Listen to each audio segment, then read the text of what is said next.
In this video we shall talk about why it is so hard to quit video games.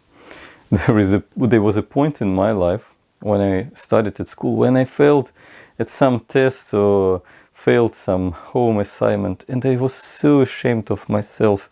And when I was still at school that day, I told myself that I would never ever play a single video game, because the previous night I played video games all night long, and I perfectly knew why I failed preparation for this test, a home assignment, and I told myself I would never ever play video games. I would constantly study, I would become a successful person, I would not let myself down again.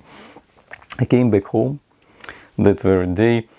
I sat at my desk, I opened my textbooks, workbooks, and within a couple of minutes I found myself playing a video game again.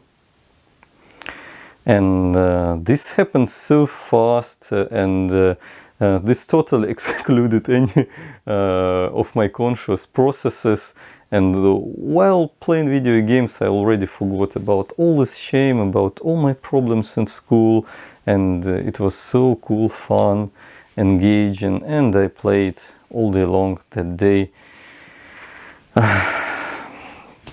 And such kind of relapses I had all for many years afterwards. Maybe I had hundreds or even thousands of relapses with the same pattern like that. And now I want to explain to you why this happened, why I was so determined to quit video games while I was at school, while I was experiencing all this shame and negative consequences. But as soon as I came back home to my gaming environment, I could not, sustain this efforts in order to start a new life and put video games aside.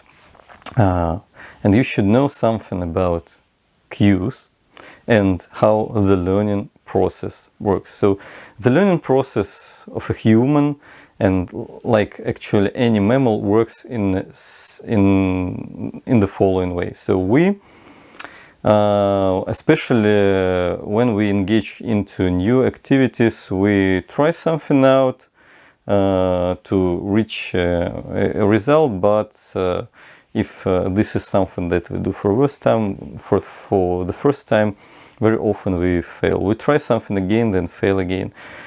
And we try something and then we succeed, and our brain carefully memorizes what precedes all our failures and successes, and it memorizes what actions preceded this failure or success, and what was the environment around you during these moments. And the next time you perform these actions, your brain tries to repeat the steps and tries to repeat actions in that exact environment that led to success. This goes on, and actually in time the process becomes automatic. Your brain skips trial and error process, and instead of trying out and taking action, trying out something and gaining outcome, it just works in a mode: if this, then that. And this process is designed to make your actions more fast, more automatic, and it actually allows to free your consciousness to operate on a higher level. For example, like when a professional boxer fights in a ring, he doesn't think like, for example, a novice would do. Yes, he doesn't think about about how he hits, about how to defend. He does this automatically. He does operates on another level. He watches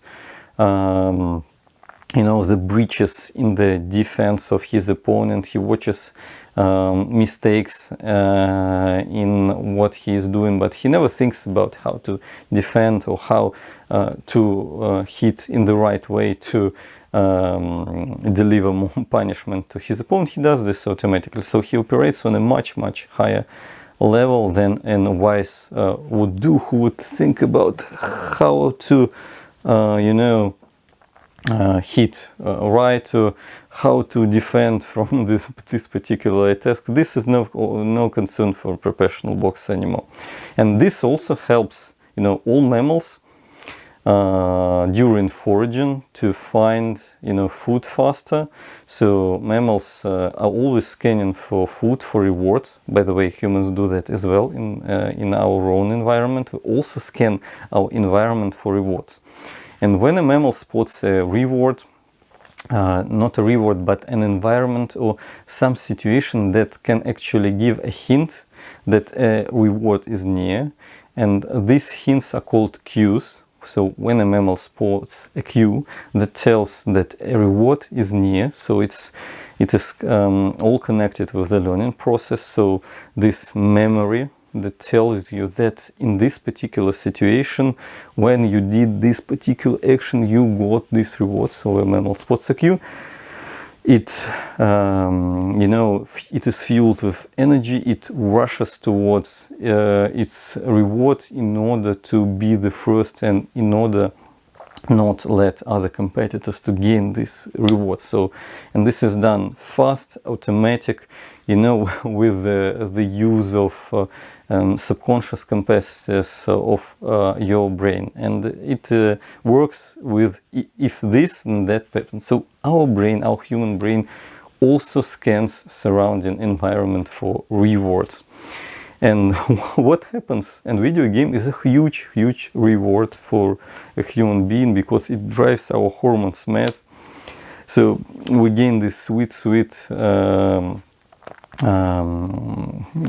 dopamine and other hormones while we play video games, and it's a huge reward for ourselves. And actually this learning circuit is being exploited by this compulsive behavior when we come back home. It is surrounded by cues like, the environment at your home, your own desk, your computer, even the walls in your home, which actually tell you that your reward, your sweet game is near. And all your actions, which usually precede you playing a video game, like entering your house or walking out of school, it is a certain ritual which you perform, also tell you, like these actions, yes, before when you get a reward, they tell you that the reward is near, and you begin to experience craving. Your consciousness is being shut off, and you just rush in to get your reward without thinking about anything.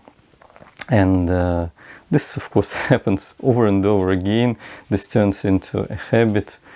A very bad habit, which is very hard to resist, because your consciousness is being excluded from this sequence of events. You begin to follow if I get home, if I cross the door of my home, if I see a computer, if I see my desk where I play, you just immediately get to obtaining your reward. So cues are very important. It's important to know how our brain works, how it is designed to work. And unfortunately, this very circuit, which is aimed at helping us to operate at higher levels, yes, that allows to free our consciousness for something else, it actually leads in us into compulsive behaviors. And you should be aware of this. You should know how your habits are formed, how cues work, and I hope this knowledge will help you to find out ways to deal with video game addictions, or to quit video games, to change your life for the better. Stay tuned and see you soon.